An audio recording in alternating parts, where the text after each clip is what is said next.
고기의 운명을 바꾼 기술이 있죠. 질소.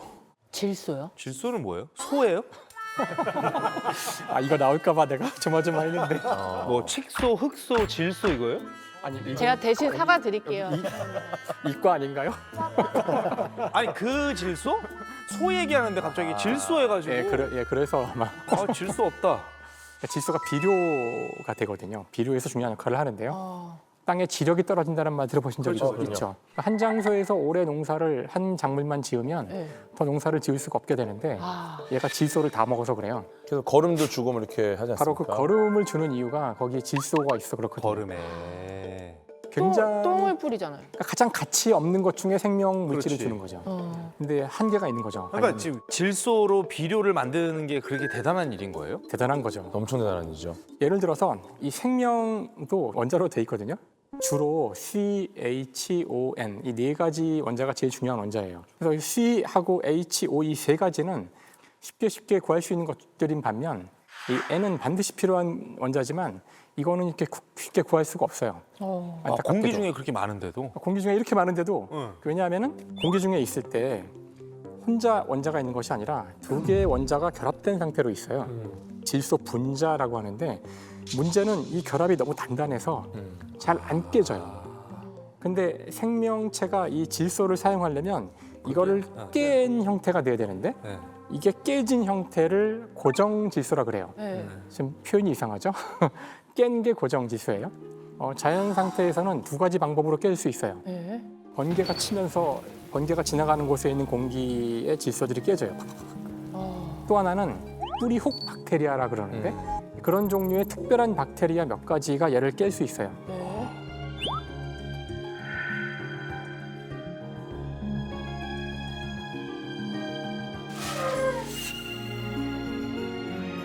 아니 근데 그 질소로 인위적으로 만드는 게 그 어려운 기술인가요? 바로 그 기술이 뭐냐면은 깨는 그 독일의 그 프리츠 하버하고 칼 보슈가 만든 방법인데요. 높은 압력과 높은 온도에서 또 적절한 촉매를 넣어서 이걸 하면은 질소를 깨서 암모니아를 만드는데요.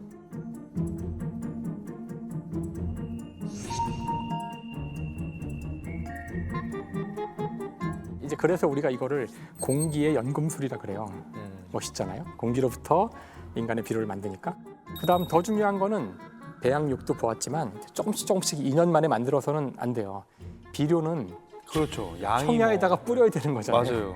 그러니까 이게 이만한 그 파이프라인으로 콸콸콸콸 암모니아가 쏟아질 정도로 만들어내야 돼요. 그런 공장들이 필요한 거죠. 그래서 거대한 공장을 지어야 했는데 이 공장의 규모가 웬만한 마을 규모로 만들어지거든요.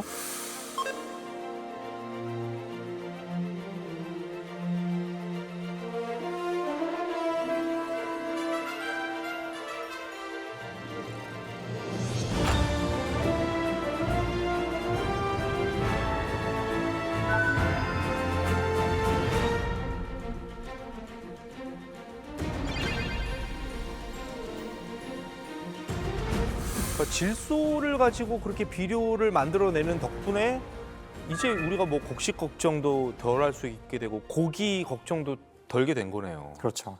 그래서 사실은 멜소스가 인구론에서 그런 얘기를 했었어요. 인구가 증가하는 속도를 식량 생산 속도가 따라잡지 못하면 결국 우리가 먹을 게 없는 거니까.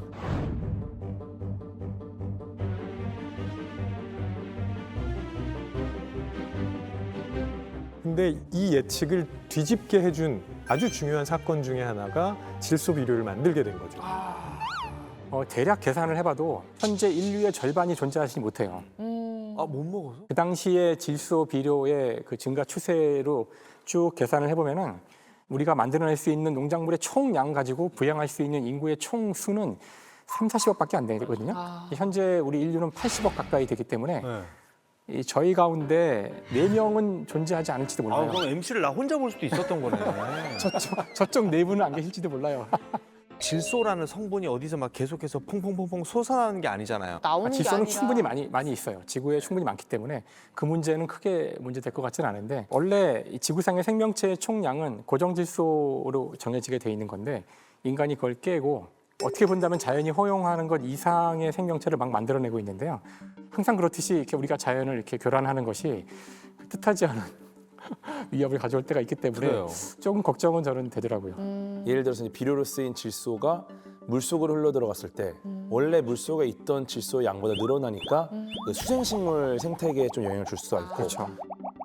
이 질소가 또 산화물이 되면은 그 온실가스랑 비슷한 역할을 하는 겁니다. 그래서 네 그렇게 되면 또 온난화에 영향을 주고 그런 부분들은 굉장히 자연적이지 않다 보니까 우려를 많이 하고 있죠. 워낙 많이 쓰니까 지금. 그러니까 난 지구의 역습이란 말이 너무 무서워요. 진짜 어떤 형태로 인간에게 보복을 할지 그런 부분에 대해서 생각을 안 해볼 수가 없고 그래서 아마 오늘 저희가 다루고 있는 가설이 탄생을 한 게 아닌가 싶어요. 고기도 이제 철저하게 이용을 당하면서 서서 이제 인간의 적이 되기 시작하는 거예요.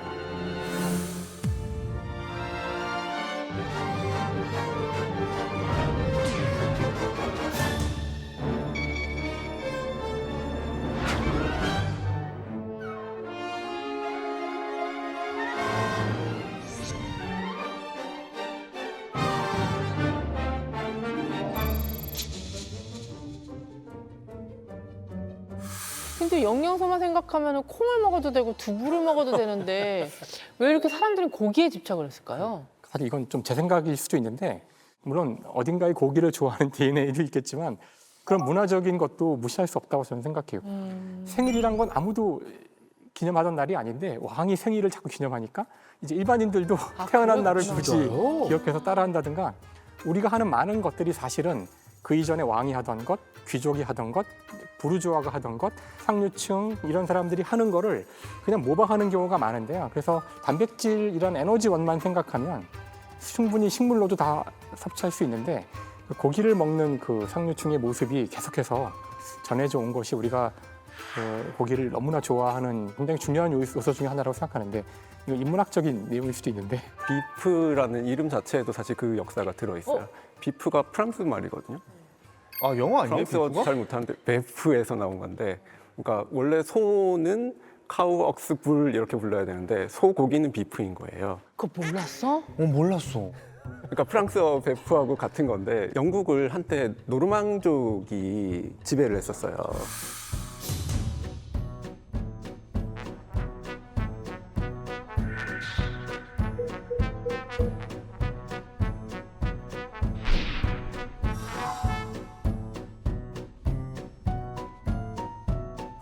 프랑스에서 온 사람들이 상류층이 되고 왕족이 되고 귀족이 되는데 그러니까 이 사람들이 먹는 소고기 요리가 비프인 거죠.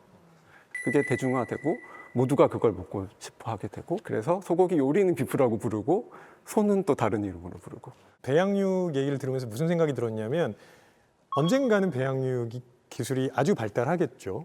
그러면 도축장에서 잡는 소가 오히려 더 귀해질지도 모르겠어요. 그러면 이제는 배양육은 그냥 먹을 수 있는 고기, 도축장에서 잡는 소는 정말 최상위층만 먹을 수 있는 고기가 되지 않을까라는 상상도 해봤거든요. 진짜 그렇게 될 것 같아요. 네, 그럼 이게 또 오히려 또 계층을 나누는 이상한 게 될까 하는 걱정도 동시에 드는데 너무 걱정 안 해도 되는 게 아직까지 넘어야 할 산들이 사실 있는 게 많아요. 왜냐면 고기가 우리가 살 덩어리만 먹는 게 아니라 거기에 떡심도 있고 근막을 찢어내는 그런 쾌감도 있고 닭발, 뼈 발라먹는 맛도 있고 따라갈 부분이 많은데 솔직히 교수님은 연구실에서 만들어낸 고기와 기가 막힌 한 삼겹살 오늘 뭐가 더 맛있으십니까?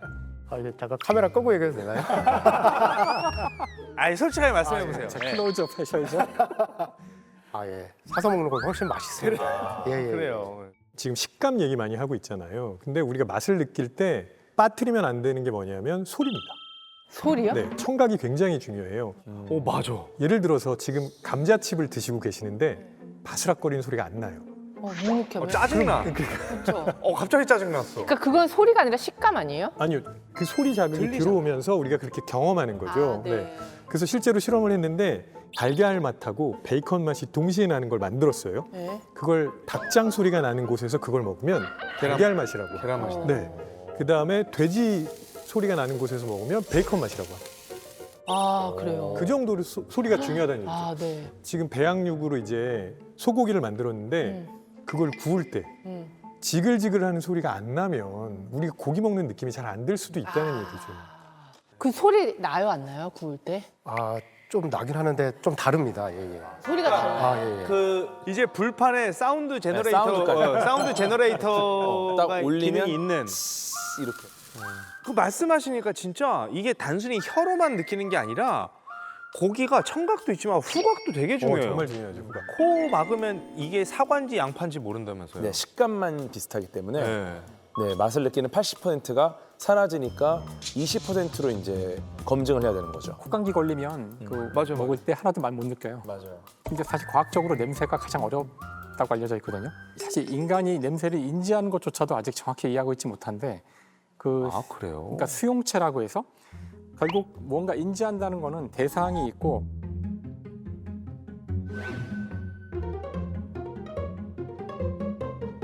그것이 어떤 적당한 것과 결합을 해서 아 뭐가 들어왔구나 이렇게 인지하는 거예요. 네. 예를 들어서 그 시각 같은 경우 가장 많이 이해된 게 시각인데 시각에는 4종류의 수용체가 있어요. 원추세포와 간상세포라는 게 있어서 3가지 색깔과 명암을 인지하거든요. RGB. 눈으로 망막으로 들어온 여러 가지 이 모습들, 지금 여기 제 앞에 화면들을 이 4가지로 딱 분리해서 뇌로 딱 보낸 다음에 분석을 하는 거예요. 근데 이것만 가지고도 이렇게 다양하고 복잡한 시각을 만들어낼 수 있거든요. 청각은 단 한 종류예요. 그 유모세포라 그러는데 그 세포에 압력이 들어오는지 안 오는지만 감각하고 있어요. 그래서 소리가 들어왔을 때 그 소리의 공간 압력 분포를 바로 뇌로 전달을 해서 아 이런 소리가 들어왔구나 이렇게 판단을 해요.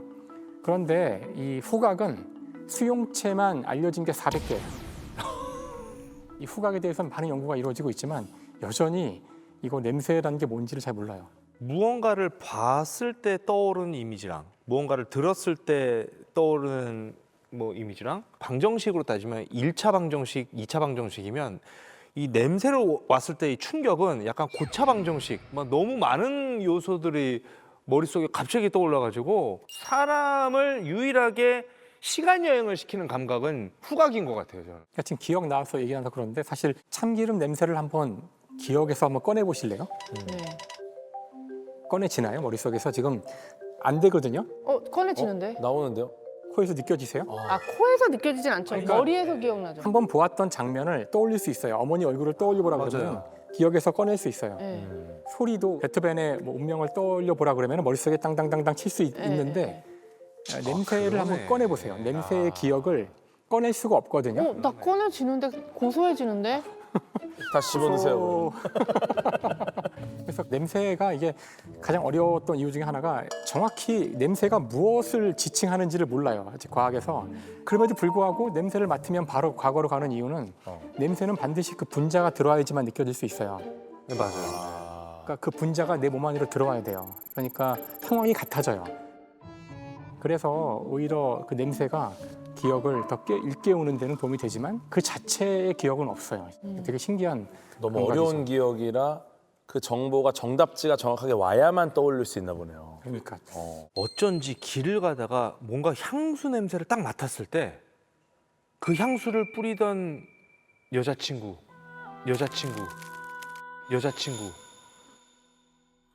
어디 가서 뭘 했고 어떡해.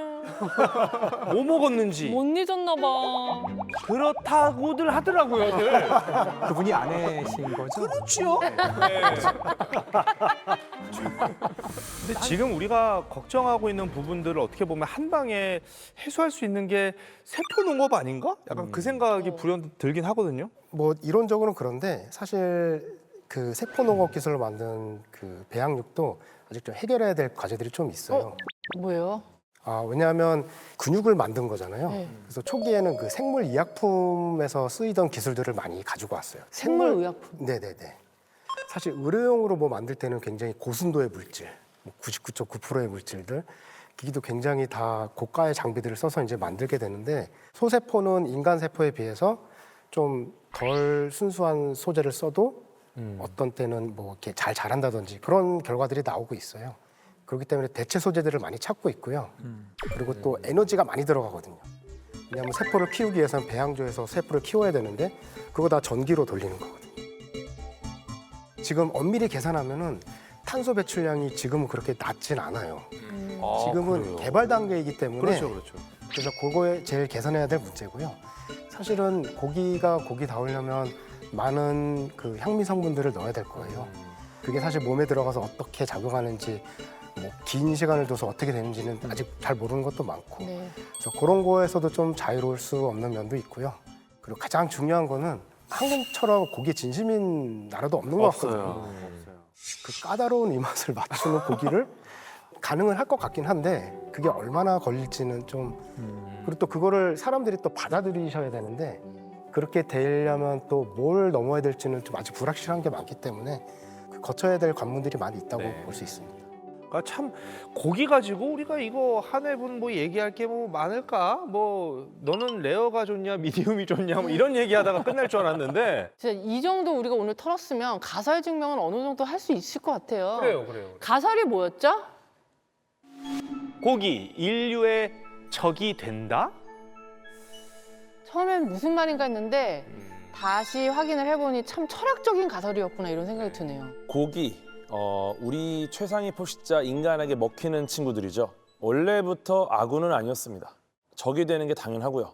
하지만 피해를 주는 적군이 아니라 우리가 잘 지켜내면서 막아내면서 방어전을 할 수 있는 그런 형태의 적이 돼서 꽤 오랜 기간을 인류의 생존만큼 잘 같이 갔으면 좋겠다. 그래요. 이런 생각이 좀 드네요. 저는 고기 자체가 적이라기보다는 고기로 상징되는 욕망, 먹고 싶다, 잘 먹고 싶다 이런 마음이 결국 적이 되는 게 아닐까라고 생각해요. 그 위기를 몇 번은 막았는데 어떻게 보면 약간 돌려막기처럼 다음 세대로 위기를 넘기고 우리 스스로가 우리의 적이었던 게 아닌가 하는 생각도 들어요. 되게 문학적이시다 진짜 얘기가. 진짜 나 지금 품이 있다 품이 배 있어. 작가님 얘기 들으면서 갑자기 떠오른 무서운 생각이 들었던 게 나 사실 내 몸이 고기잖아요. 그쵸. 식인종 입장에서는. 그러니까 그게 아니라 예. 이게 소에 붙어 있으면 소고기인데 이게 내 몸에 붙어 있으니까 차마 경환고기라고 얘기를 못하는 것뿐이지 이게 고기가 어떻게 보면 네가 나고 내가 너다라는 갑자기 생각이 드네요. 남의 살이라고 부르잖아요, 고기를. 맞아요. 참 우리 놀라운 증명, 예, 진짜 고급지다라는 고급진 생각이 분들이죠. 듭니다. 네. 자, 근데 오늘 마지막 질문 앞에서는 여러분들 좀 고급지기 힘들 것 같다는 생각도 듭니다. 5분에게 세상에서 제일 가벼우면서도 좀 심오한 질문을 드려보려고 해요. 자, 문과가 고기를 더 잘 구울까요? 이과가 고기를 더 잘 구울까요? 정말 질문 수준. 이거 안 궁금해? 갑자기 바닥으로. 궁금해. 바닥이라뇨, 교수님. 정말 바닥이라뇨. 압도적이죠. 압도적으로 이과죠. 네, 압도적. 이거는 뭐 사실 이런 질문이 어디서 나온 건가. 고기가 왜 맛있는지 맛을 내는 이유가 이제 마이야르 반응입니다. 그래요. 이게 이제 최종 결과물인 멜라노이딘 그다음에 캐러멜라이징 때문에 맛있어지는 건데 요 마이야르 반응을 처음 발견하신 분이 프랑스의 화학자 루이 까미우 마이야르예요. 저분이 뭐 하는 분이냐. 근데 나 방금 박사야, 뭐야. 나 방금 같은 이과인데 문과가 왜 이과를 싫어하는구나 하는 그 모습을 발견했어. 약간 정 떨어지는 거 있어. 마이야르 나오니까 나도 질린다. 정 떨어져. 과학자가 만든 마이야르 반응 때문에 맛있는 겁니다. 과학자가 잘 굽겠죠? 뭐 잘 굽는 고기라고 해도 네. 누구랑 먹는지에 따라서 맛은 확연히 달라질 수밖에 없죠. 그럼요. 어떤 대화를 나누느냐. 그렇죠. 그렇죠. 근데 막 이과생이 막 마이야 바르 박사 얘기하면서 막 캐러멜 라이징 막 이러면은 정말 맛있습니다. 안 드셔보셨죠?